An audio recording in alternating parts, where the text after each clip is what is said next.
Princess Adaeze is missing. The town crier's voice boomed through the quiet village of Unwagu, sending a wave of shock through its people. Women dropped their clay pots, elders abandoned their mats, and children ran to their mothers in fear.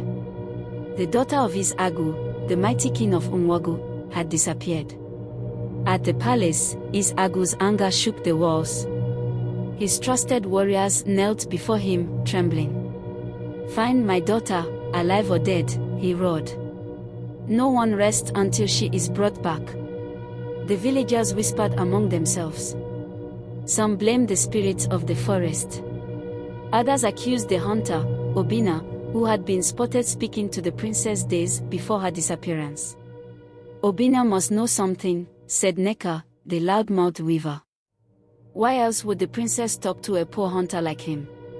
"He's bewitched her," claimed Okeke, the blacksmith. "No one enters the forest without consequences. That place is cursed." But Obinna was nowhere to be found. 3 days earlier, Princess Adaeze had met Obinna at their secret spot by the Iroko tree. "Adaeze," Obinna said, his voice low, "this is dangerous. If your father finds out..." "Obinna, my heart belongs to you," Adaeze interrupted, her voice firm. "Not to Prince Ezindu or anyone else my father chooses. I will not marry for politics." Their forbidden love had been the talk of the village for weeks, though neither dared admit it aloud. Yet, deep in the forest, hidden from prying eyes, they had made promises to each other. But the forest had its own rules. That day, as they sat beneath the Iroko tree, an unnatural chill filled the air. "We should leave," Obinna said, standing abruptly. "The spirits are watching." Adaeze hesitated but nodded. They had just begun walking back when a haunting growl echoed around them.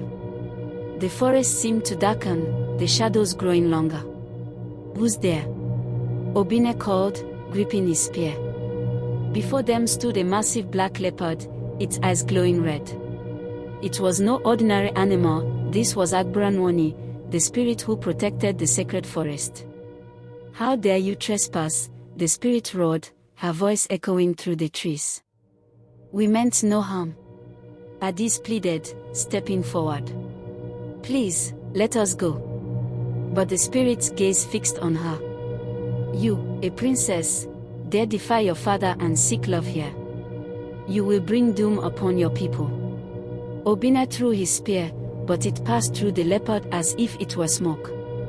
The spirit laughed, a chilling sound that seemed to shake the earth. "If you will not leave willingly, then the forest will claim you." The ground beneath Adaeze's feet cracked open, and before Obinna could grab her, she was swallowed into the earth. The spirit turned to him. "Your heart has brought ruin to her, hunter.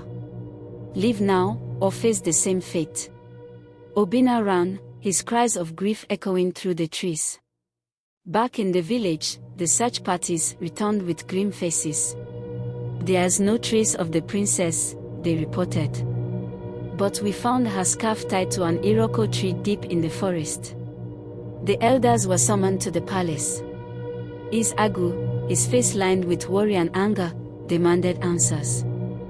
"The forest is sacred," said Elder Ezioni, stroking his white beard. "If the princess has been taken, it is the will of the gods."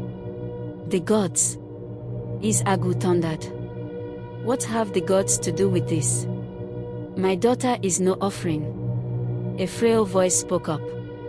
It was Neoma, the village's oldest woman. "Agburanwoni," she whispered. "The spirit of the forest. She has taken the princess as punishment for disobedience. The forest does not forgive trespassers." The villagers gasped in fear. Stories of Agburanwoni were often told to scare children, but few believed them. Now, it seemed the spirit had revealed herself. "What must we do to appease the spirit?" Adaeze asked, his voice shaking. "The forest requires a sacrifice," Neoma said. "But it must be a willing one." No one dared volunteer. The forest was feared by all. The next evening, as the villagers gathered in the palace square, Obina appeared, his clothes torn and his face pale. "It was my fault," he confessed. "I took her to the forest. I will face the spirit and bring her back." "You dare return to the cursed forest?" Neka shouted. "I will not let the princess die because of me," Obina said firmly. Agu stared at the hunter. "If you fail, Obina, I will not mourn you. But if you return with my daughter, you will have my blessing." Obina ventured back into the forest that night, carrying nothing but his spear and a small calabash of palm wine for the spirits. The villagers waited in silence, their ears straining for any sign of his return. Hours turned into days. Then, on the seventh day, Obina staggered into the village. His hair was white, his eyes hollow. In his arms was the lifeless body of Princess Adaeze. "She's gone," he whispered, tears streaming down his face. "The spirit said she belongs to the forest now." The villagers wailed in sorrow. Agu, broken and defeated, decreed that no one should ever enter the forest again. The Iroko tree where Adaeze's scarf had been found was burned, and the ashes scattered into the river. To this day, the people of Umwogo say that on dark nights, the voice of Princess Adaeze can be heard, singing a mournful tune. Some claim to see her wandering near the edge of the forest, her eyes searching for the hunter she loved. And the elders warn, the forest remembers. Beware the spirits who guard it, for love and disobedience have a heavy price.